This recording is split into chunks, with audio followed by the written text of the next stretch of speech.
participatory democracy, because the only way that my supervisor will know what I need is that I have to share that information.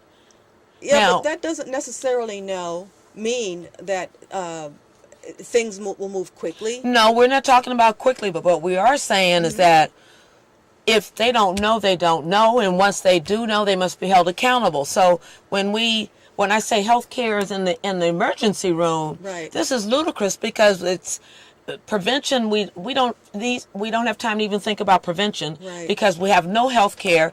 AARP, in my opinion, sold out us senior citizens. Believe it or not, I'm a senior citizen, and we were sold out. And what I mean by that is we have healthcare companies making. We have companies making health decisions. You know, President Obama is saying to take steps to expand coverage. He's saying to improve the quality, lower the cost. If you can't afford it, the government needs to get involved. If Canada is not having a problem, and this is America, I mean, I still hold to the old idea that no one can do it better than us. Because, I mean, the slaves were freed in America. So to me, everything else is mishmash. It's just a matter of let's get on down. And Kim, let's hear Kim's take on that. Wow. Okay. I don't know if I can really Or your input. follow that up. But here's the thing. When you talked about prevention, now there are two things I think going on here. More and more we're going to need to be responsible for our own health. Oh, I'm glad you said that. First, the medical industry is a secondary source of health information.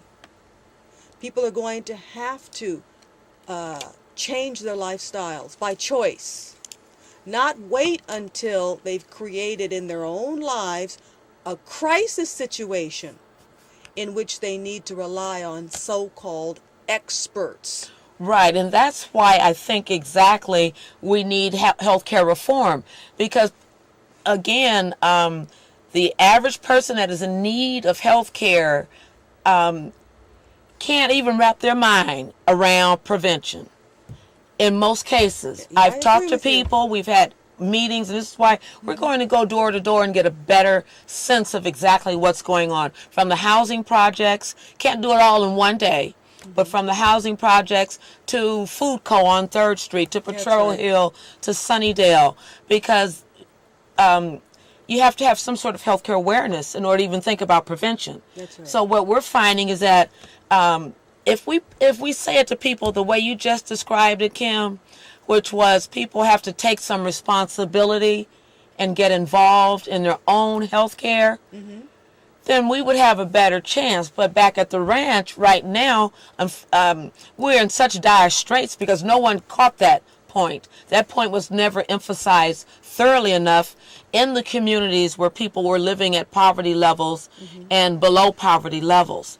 It was only after the fact. Right. So here we are today in need of, well, we all know the need. The need is that every American is entitled to health care. And education has to become a part of prevention. That's right. And so where do we start with education? I would say we start in schools. Also, and in the home. But I wanted to ask you, what did you think about the second part of President Obama's 3-point plan? With 3 of the major points is to promote scientific and technological advancements. And that's a mouthful. So what do we mean by that? What does the president mean by that? What's your interpretation? Well, I would say he's talking about getting people to invest in exploration, research.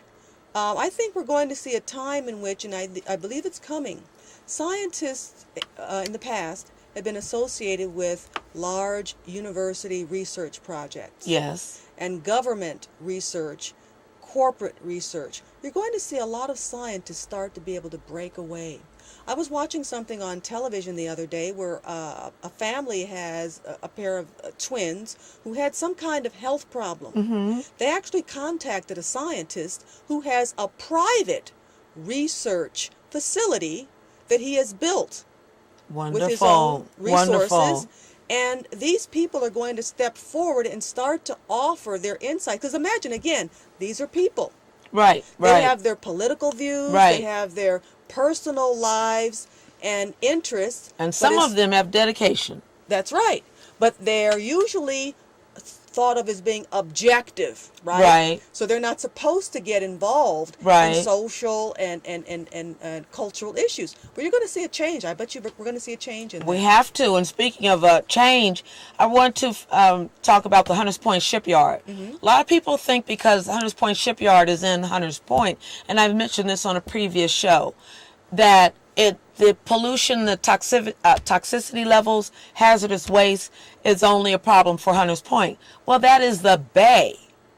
The bay covers hundreds of miles of coastal land. Certainly, I'm not sure, but I know it's the entire peninsula. Mm-hmm, mm-hmm. And on both sides, it's the peninsula and then it's the East Bay. So it's going to affect thousands of people. And if we don't get proactive, because this is what is planned. First of all, the U.S. Navy abandoned Right. the Hunters Point shipyard. Right. One of the Superfund sites. And it's a Superfund site. Mm-hmm. And Superfund site means that special monies were allocated to clean it up because the Navy made such a mess of it. Well, the Navy sold it to a profit-making company, and this profit-making company is responsible for cleaning it up.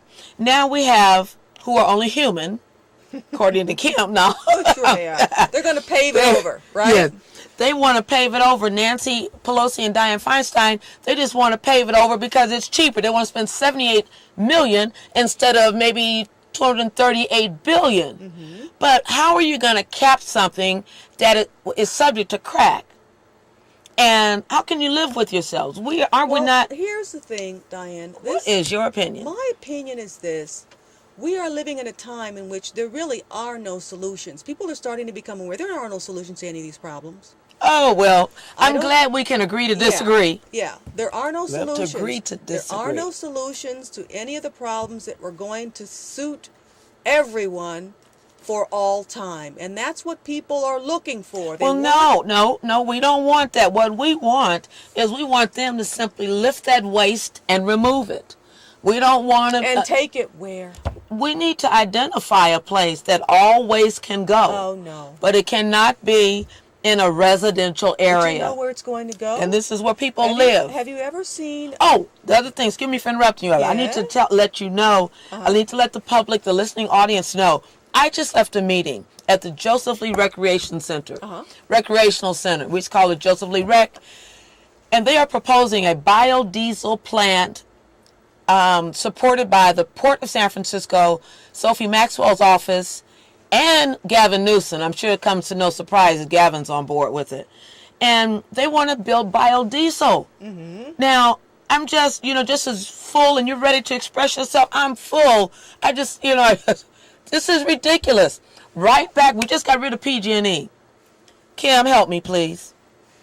Well, I hadn't finished talking on the last point, and it really does But come we only have together. 22 minutes, so That's all right. we got to get it. It all kind of comes together. Yes. Getting rid of old toxicity, potentially introducing new toxicity. Thank you. That's the point I'm trying to bring together.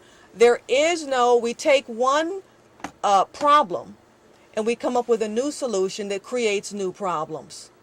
That's basically what I was trying to say. Yes. Because formerly what was done in Hunters Point, the idea was that it would solve some kind of problem. Right. And it created others. Exactly. And speaking of Hunters Point again, let's talk about 3rd Street corridor. If you've ever driven down 3rd Street or taken the bus down, now it's the T-line, down 3rd Street, you see people hanging out, they're wasted or they're dealing drugs.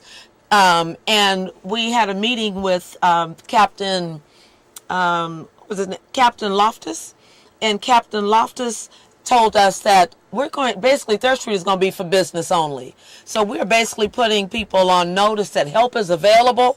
You know, I grew up there too, so you know, it's not that we want to move everyone out, but if you're not ready to roll up your sleeves and take care of business, then maybe that's not the place for you. But we cannot have that. It is not a good example. We